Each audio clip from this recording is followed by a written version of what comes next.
Good morning, everyone. I'm Ashley Johnson with a look at your need-to-know headlines in Philadelphia. Good morning, Jen. The city has launched an active investigation on this collapse that took the lives of 6 innocent victims and has more than a dozen people injured. Governor Chris Christie was here meeting with business owners over the weekend, speaking to them about their future and plans to rebuild. The opening of Engine 38 comes with both excitement and outrage. Mr. Bowman's room here at Saunders House is more like walking through a museum. He has letters from city council and senators. This show is beautiful and brilliant, and that's the theme this year, and it's Great Britain inspired. Those with Cure Auto say what many parents don't know is whether or not their child plans on driving, they still have to claim them on their policy.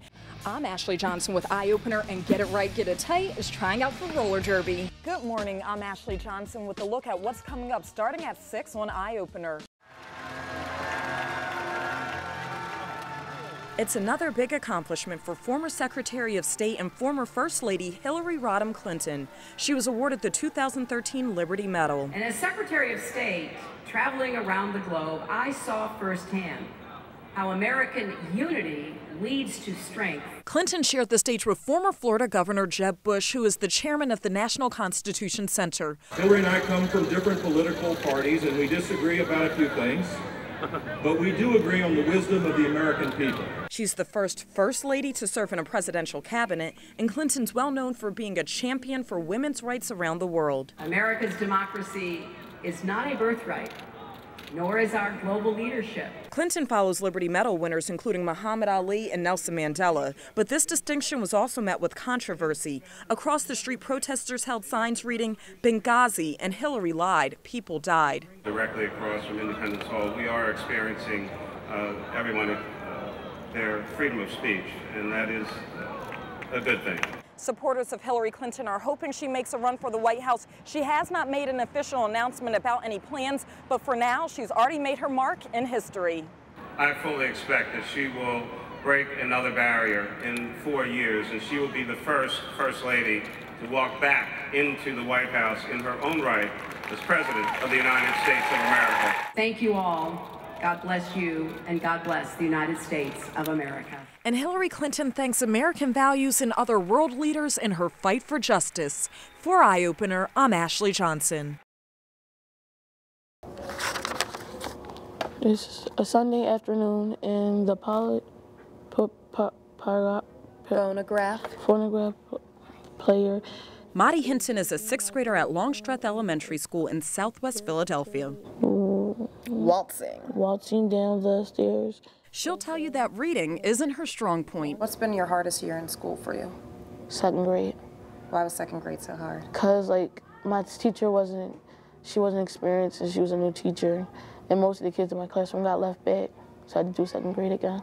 Maddie's mother, Kia Hinton, says her daughter is now a year and a half behind where she should be academically, and that the state of Philadelphia's public schools is beyond unacceptable. And for years now, probably since they've been going to school, their classes are just growing. You know, it's like 30, at least 30 or more children in the classroom. Kia is now fighting for education reform with the nonprofit Action United. After joining my organization, Action United, and learning just more about the larger picture, learning that an experienced teacher, you know, is a resource for children in our community where resources are limited. Action United is made up of parents and teachers who want schools to have more resources and ultimately more funding. Quanisha Smith, the co-executive director for the organization, says the city's additional $60 million to the school district is a step in the right direction, but in the big scheme of things, it still isn't enough. We don't have nurses. As we know, we just had a recent tragedy in the city where a little girl died, and some of the speculation is that that could have been prevented if there was a nurse in the building. Action United has been at the forefront of several rallies where parents and teachers are demanding full and fair funding. When we were under the governance of Governor Rendell, we had a funding formula that allotted resources based on needs of the school. Ma'am Jones. And while Maddie Hinton might not be up to speed in reading, she knows what she needs for a bright and successful future. What would you like to see your school have more of? Like bigger classrooms with less students. Even as Maddie will tell you, focusing on students like herself to be the best that they can be. For Eye Opener, I'm Ashley Johnson.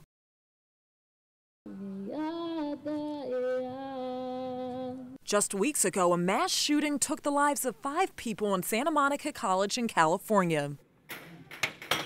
On Drexel University's campus, the piercing sound of bullets was part of a simulation to prepare the campus should a real attack ever take place. God forbid, ever happens on our campus. We want our faculty, our staff, and our students to be prepared for this, to know what to do for this. We have a saying, it's run, hide, and fight. Each year, Drexel University police team up with several law enforcement agencies to make sure they're always prepared in case of the worst. As we saw 2 weeks ago in Santa Monica, it was an active shooter situation that ended up in a college library. So we want to make sure we plan for that and prepare for that. And the best way to do that is to practice and train together. Please, y'all, please help. Student actors help bring this brutal scenario to life. Please come back! We go down there and the kids are screaming and they're hollering for help. We have gunshots going off, we have people screaming. They walk past the victims because our main job at this point is to deal with the threat. We got to end the threat. Drexel's population is close to 30,000 students, and officials say making sure everyone's safe is a top priority. For Eye Opener, I'm Ashley Johnson.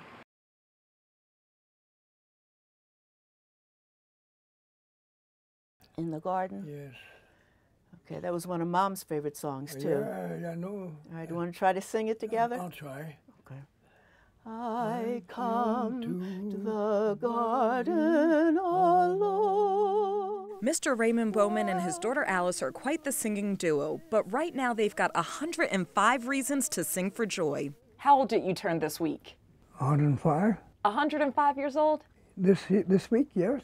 Mr. Bowman celebrated his milestone birthday with a big celebration of family and friends at Saunders House. At 105, he says the best day of his life was meeting his wife, Alice. She was on the beach, and I was walking down the boardwalk, and I'm a smart guy, you know. I looked at this girl, and I did like this to her. You're a blessing. His wife passed away 12 years ago, but what keeps him going is his daughter, Alice. He represents hope. He represents hope in terms of it's never too late in life to be a contributor. Mr. Bowman's wore many hats throughout his lifetime, including being a caterer, but he never imagined living through segregation and seeing America elect its first black president. And to see a black president is something I love to see that. Mr. Bowman's room here at Saunders House is more like walking through a museum. He has letters from city council and senators, a picture with Philadelphia's Mayor Michael Nutter, and here on his wall are 105 years of happy memories. I've seen the mayor's been here. Oh, that's my buddy. Mr. Bowman says turning 105 was easy, and he plans on sticking around just a little bit longer. I'll see more years, and then I'm going home. My wife wants me to come home.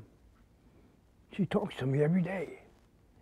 Every day she comes and talks to me. And I said, well, I want to see our children in good shape, my daughter and my son, then I'm ready to go. But for now, Mr. Bowman has more life lessons to share.